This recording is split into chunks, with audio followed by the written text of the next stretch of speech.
మాట పలుకు తెలియనిది మాటున ఉండే మూగమది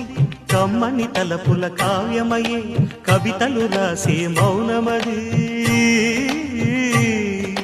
రాగల రోజుల ఊహలకి స్వాగతమిచ్చే రాగమది శృతిలయలరగని ఊపిరికి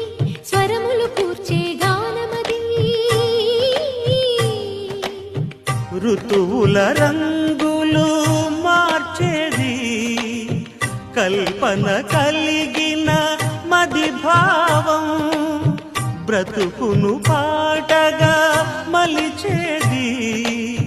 మనసున కదిలిన